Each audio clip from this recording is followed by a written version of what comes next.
जापानी पौराणिक कथाओं की एक भूतिया आत्मा है। उसकी कहानी एक दुखद और भयानक घटना से शुरू होती है। पुराने समय में जापान के एक छोटे से गांव में एक महिला रहती थी जिसका नाम अकाई था। वह अपने पति और बच्चों के साथ खुशहाल जीवन जी रही थी। एक दिन गांव पर डाकुओं ने हमला कर दिया। अकाई के पति को मार दिया गया और उसके बच्चों को अगवा कर लिया गया। अकाई खुद को बचाने के लिए जंगल की ओर भागी, लेकिन डाकुओं ने उसे पकड़ लिया और बेरहमी से मार डाला। उसकी लाल साड़ी खून से सनी हुई थी और उसकी आत्मा ने उसी लाल साड़ी में गांव में भटकना शुरू कर दिया। अकाई की आत्मा ने डाकुओं से बदला लेने के लिए एक एक करके उनकी जान लेना शुरू कर दिया। उसके चेहरे पर गुस्से और दर्द के भाव साफ झलकते थे। उसने डाकुओं को ऐसे भयानक तरीके से मारा कि गांव के लोग भी उसकी कहानियों से डरने लगे। गांव में ये मान्यता बन गई कि जो भी अकाई ओन्ना के पास आता है वह कभी वापस नहीं लौटता। उसके चेहरे पर खून से सनी चीख और उसकी लाल साड़ी देखकर लोगों की रूह कांप उठती थी। आज भी लोग कहते हैं कि अगर आप रात के समय जंगल में अकेले जाते हैं और अकाई ओन्ना का नाम लेते हैं तो वह प्रकट होकर आपके सामने आ जाती है। उसकी लाल साड़ी, उसके खून के धब्बे और उसकी भयानक चीखें सुनकर आपकी जान भी जा सकती है।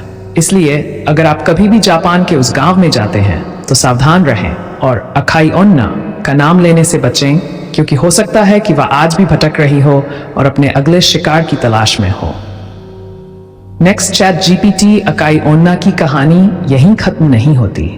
उसकी आत्मा को शांति नहीं मिली क्योंकि वह अपने बच्चों को नहीं पा सकी और उसके पति की हत्या का बदला अधूरा रह गया था। गांव के कुछ बुजुर्ग लोगों ने उसे शांति दिलाने की कोशिश की।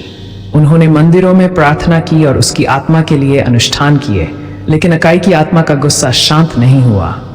एक बार एक युवा लड़का ताकेशी गांव में आया। वह एक साहसी और निर्भीक लड़का था। उसने अकाई ओन्ना की कहानी सुनी और तय किया कि वह उसकी आत्मा को मुक्ति दिलाएगा। ताकेशी ने गांव के सबसे पुराने और बुद्धिमान व्यक्ति से सलाह ली। बुजुर्ग ने उसे बताया कि अकाई की आत्मा को शांति भी मिलेगी जब उसके बच्चों का पता चले और उनकी आत्माएं भी मुक्त हों।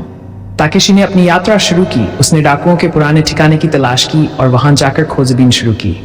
उसे पता चला कि डाकुओं ने अकाई के बच्चों को भी बेरहमी से मार डाला था और उनकी आत्माएं वहीं कैद थीं।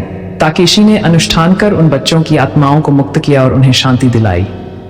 फिर ताकेशी ने जंगल में जाकर अकाई ओन्ना को पुकारा। उसने बताया कि उसने उसके बच्चों की आत्माओं को मुक्त कर दिया है और अब वे स्वर्ग में शांति से हैं। यह सुनकर अकाई की आत्मा ने पहली बार शांति महसूस की। उसने ताकेशी का धन्यवाद किया और कहा कि अब उसकी आत्मा भी मुक्त हो सकती है। अकाई ओन्ना की आत्मा ने ताकेशी के सामने प्रकट होकर उसे आशीर्वाद दिया और फिर धीरे धीरे गायब हो गई। गांव में यह खबर फैल गई कि ताकेशी ने अकाई ओन्ना की आत्मा को मुक्त कर दिया है। गांव के लोग अब बिनाडर के जंगल में जा सकते थे और उनकी रातें शांतिपूर्ण हो गईं। अकाई ओन्ना की एक यादगार बन गई और ताकेशी की बहादुरी की मिसाल गांव में सुनाई जाती रही। इस तरह अकाई ओन्ना की दुखद कहानी का अंत सुखद रूप से हुआ और उसकी आत्मा को आखिरकार शांति मिल गई।